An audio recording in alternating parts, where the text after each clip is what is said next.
started to think about is, why do we care about some products and services and not about others? And either the companies that make them and or the products. And there were the usual ones. But there were also like Coca-Cola and American Express and things like that. But there was a coffee company that was sweeping the nation at that time called Starbucks, and they weren't doing any advertising. And remember, my perspective at the time was from advertising point of view, and they weren't advertising. And Google had just started to become popular. They had just been created, maybe 2 years old or something, and they were not advertising. There was no YouTube or Twitter or anything like that yet, or Facebook. And so there would always be this, and I talk about this in the book a little bit, but there would always be this uncomfortable moment when you're presenting a campaign and you'd gone all the way up through the hierarchy of the company, the advertiser, and you'd finally be with the CEO or president, and they'd say, well, Google and Starbucks don't advertise, and they seem to be doing very well. They're on fire. Why should we be spending $30 million on this advertising campaign? And there'd be an uncomfortable silence in the room, and someone would pull something from the air, and we'd move on, and you'd run the advertising. But they had a point, and there was something there that was outside of advertising that was going on, certainly at Starbucks and Google. And people were talking at that time about Nike tribes and the Apple cult and all that, but they didn't know how to create it for themselves, other than by imitating Apple and Nike, and which is why I always point to why today we still have Gatorade commercials that run that look like they're 1990s Nike spots.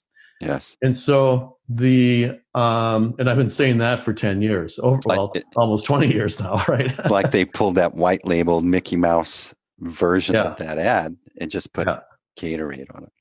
And so I started to think about icons. I thought about the Nike swoosh, and I thought about the cross, and I thought about other things like that. And then I thought, well, they have icons, and they all seem to have a creation story. Nike, started in a garage or in Bill Bowerman's kitchen making the waffle sole with his wife's waffle iron.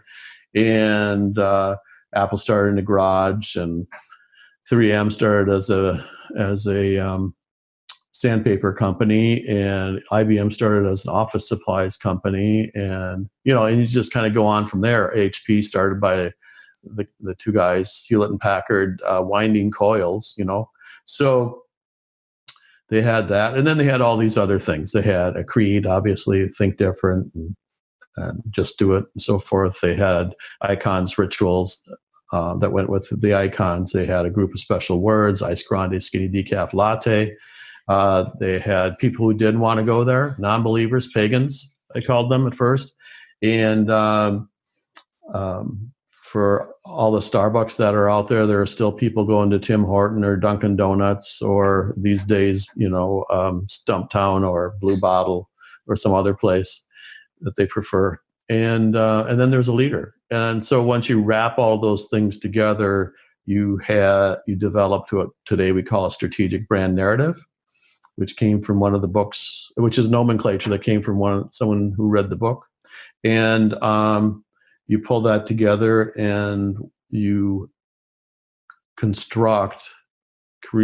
build what today we feel is a unifying theory that is really a level above social media, digital media, and traditional advertising and experiences, and helps drive the content that goes into those.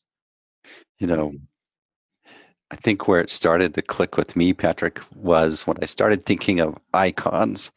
And right now we think of, like you said, the Nike swoosh, or Ralph Lauren, or all these logos that where we just accept and know. But when you think, if this is something that is applicable 4,000 years ago, that icon would have been some image that identified a tribe. And when you're out with your tribe and you run into another tribe, You knew they weren't from your tribe by the way they were dressed or something iconic about them.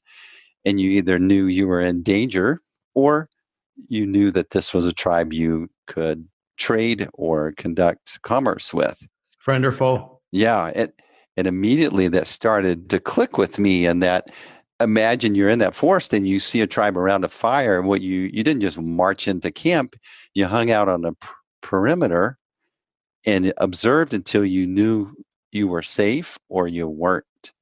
Yep. And what you're talking about with these pieces of code, the same thing is going on when we're observing brands and discerning whether we want to be associated with that brand. And the brands that have picked up these little pieces of code and dusted them off and made them obvious, then it makes it easy for us to discern whether we want to be a part of that or don't want to be a part of that. Yeah, the part that resonates with me as you go through that description is when you're standing outside the campfire, you're waiting, you stand there and wait until you are welcomed in.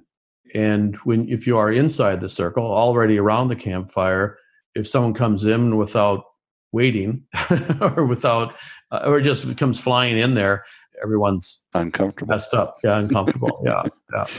I love you talk about the lexicon. And it really clicked to me because let's say you go to a new church, maybe you're a Methodist and you go to a Baptist church. You don't know the lexicon. You don't know when to stand up. You don't know when you're an outsider. Well, you're an outsider, right? Yeah. I mean, you feel it severely.